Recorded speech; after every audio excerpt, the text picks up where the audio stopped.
terus ya guys. Dadah.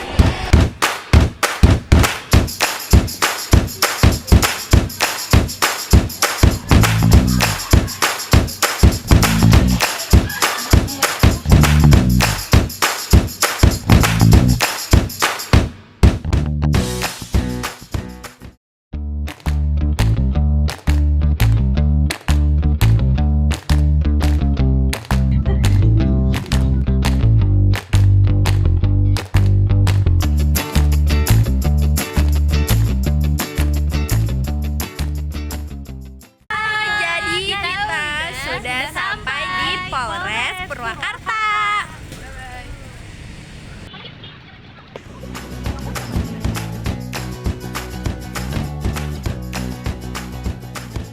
Hai guys, kita mau ke ruang KDRT.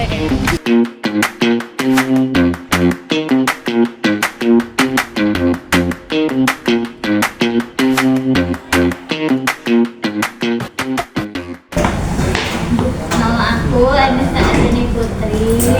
Nama aku Andini Dwi. Nama aku Marisa Deviana. Nama aku Ainul Laskia. Nama aku Nadia Safira. Nama aku Salsabila Putri. Jadi kita ini habis bikin pertanyaan juga terkait kekerasan dalam rumah tangga. Nah sebenarnya itu apa sih yang mendorong terjadinya perilaku kekerasan dalam rumah tangga? Kalau KDRT itu kan kayak keluarga ya, Iya. pemicunya biasanya komunikasi ataupun masalah ekonomi yang menyebabkan KDRT.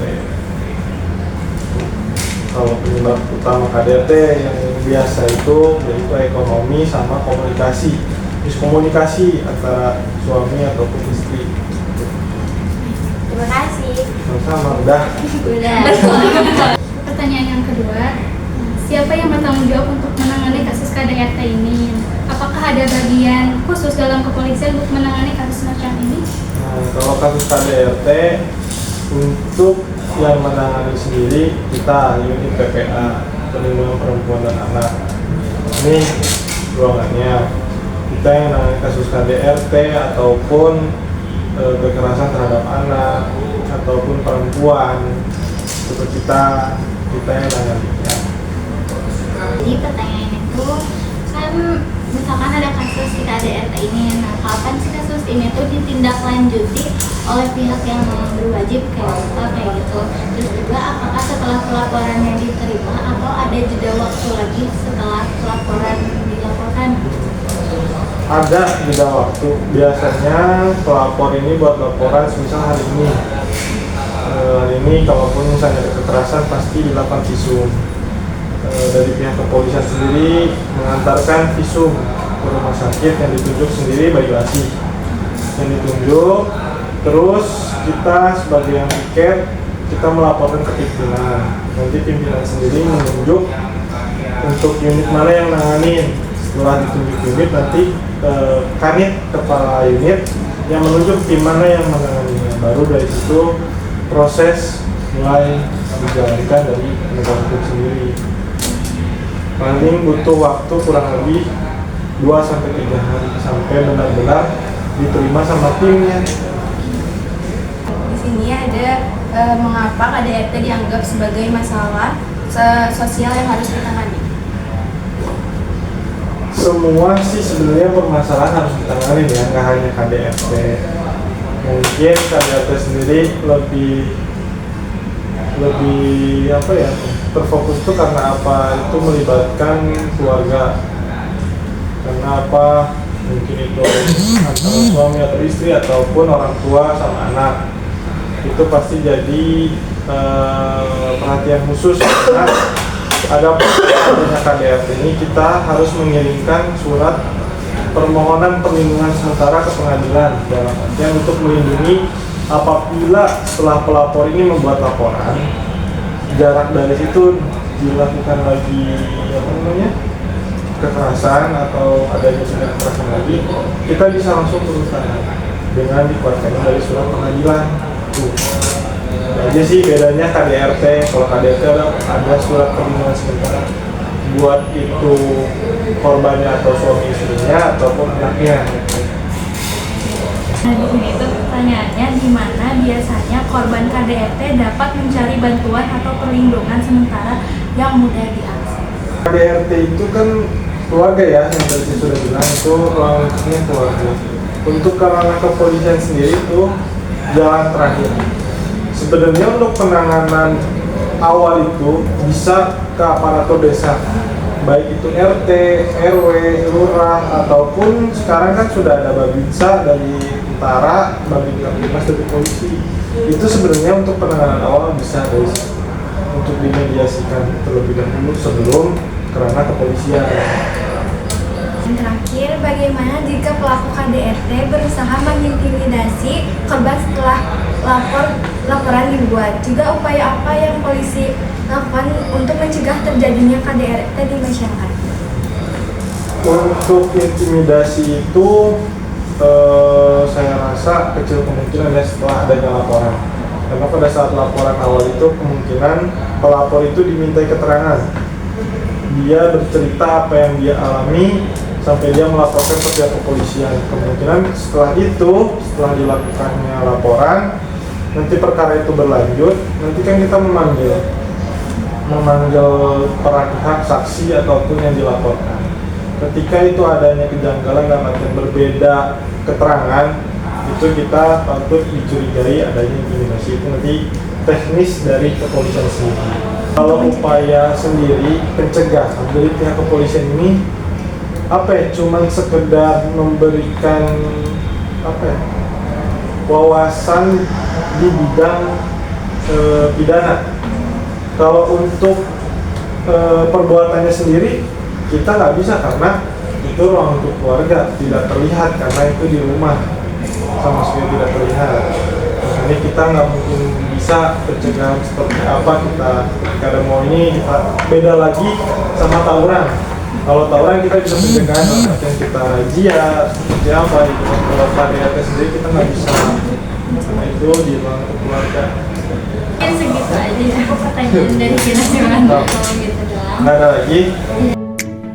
Tapi ada satu lagi. Besok bebas mumpung masih di sini. Kan ya Pak melaporkan KDRT ke polisi kayak gini gitu.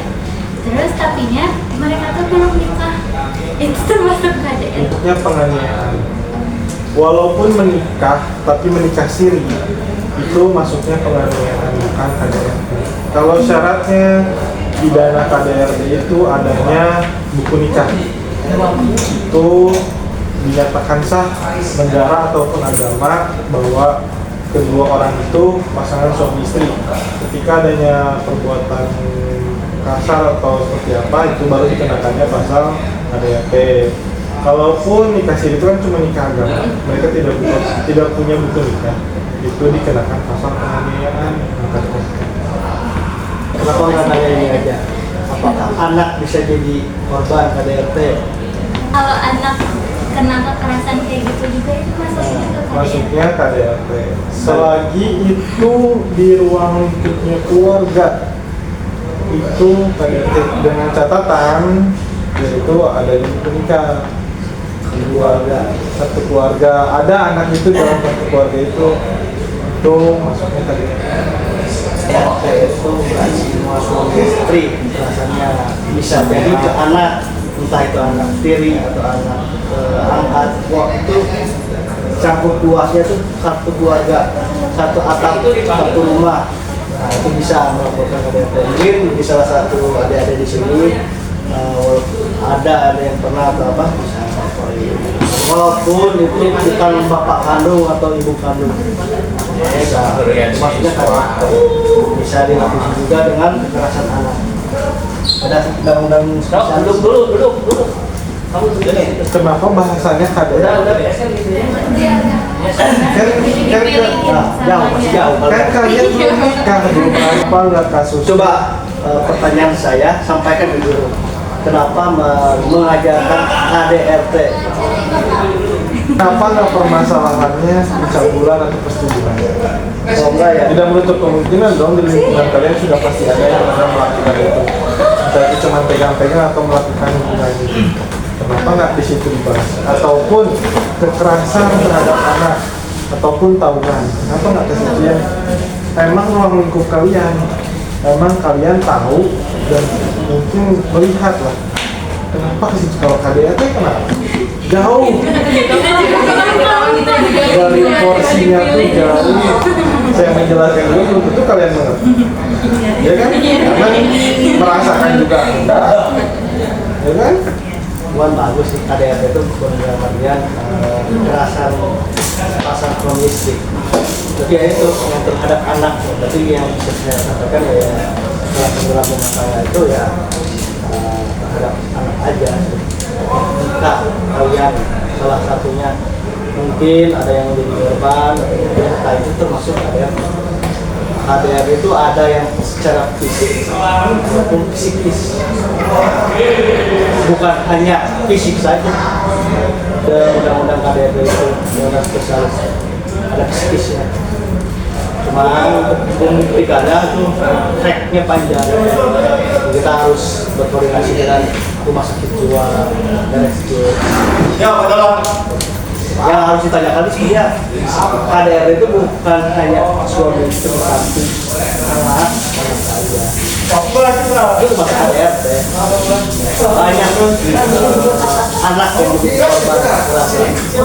Karena kan yang dimaksud kekerasan dalam rumah tangga, berarti kan yang namanya rumah tangga itu bukan hanya ayah dan ibu. Ada anak, ada yang cucu atau anak angkat orang lain yang satu kakak, itu termasuk dalam rumah tangga. Satu kakak, satu atap itu. Kalau misalkan anak yang melakukan kekerasan ke orang tua itu masuknya ke penganiayaan Bisa KDRT karena itu tidak melulu korban dari KDRT ini perempuan, laki-laki ada, anak ada, begitu pun sebaliknya bisa dilakukan sama siapa aja selagi dalam bentuknya keluarga dimasuki KDRT. Adapun nanti tindakan lain itu nanti dilapis sama pasal yang sesuai dengan perbuatannya dia. Makanya digariskan lagi KDR itu bukan hanya untuk sepasang suami istri, melainkan untuk satu keluarga, Uang lingkup keluarga bukan satu kakak. Begitu aja. ya. Udah mau pada pulang nih, tahu kan dulu pulang kan? Kita sudah selesai wawancara. Yeay! Jadi kita mau melihat-lihat bisek yang ada di sekitaran Polres.